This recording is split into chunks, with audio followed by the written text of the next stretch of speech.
Wel, dit gaan natuurlik alles oor die begroting vanoggend. Ek het gereken hierso my ekonomiese praatjie, miskien net soort van die konteks daar te stel. Hoekom is hierdie begroting so belangrik en wat is die belangrikste syfers in hierdie begroting? En ek dink daar's een enkele syfer wat seker die heel belangrikste is en dis die staat se skuldvlakke. Die staat se skuldvlakke het heeltemal hand uitgeruk die afgelope tyd en ons het 'n dramatiese toename in die staat se skuld gesien. Nou die staat se skuld word gewoonlik uitgedruk as 'n persentasie van die ekonomie of dan nou as 'n persentasie van BBP.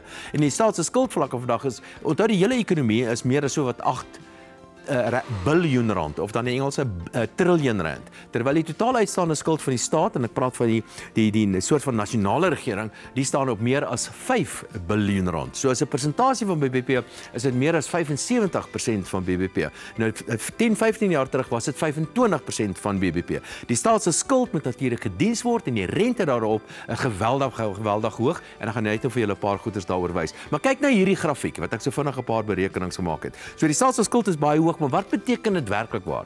Dit beteken werklik waar dat ek en jy op 'n per capita basis, ons werklike uitstaande skuld is eintlik so wat amper 100 000 rand meer as wat jy dink dit is.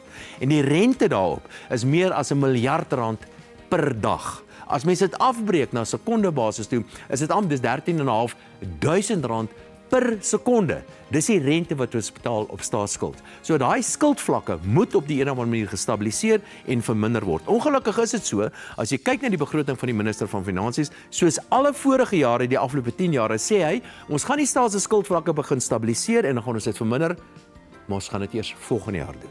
En weer 'n keer in dieselfde begroting. Ek is bevrees, die traject van die staat se skuld het heeltemal onhandhaafbaar geword en as ons nie ernstige aandag gee aan die vermindering in staatsbesteding nie, gaan ons diep in die moeilikheid kom finansiëel met hierdie geweldige staatskuldlas.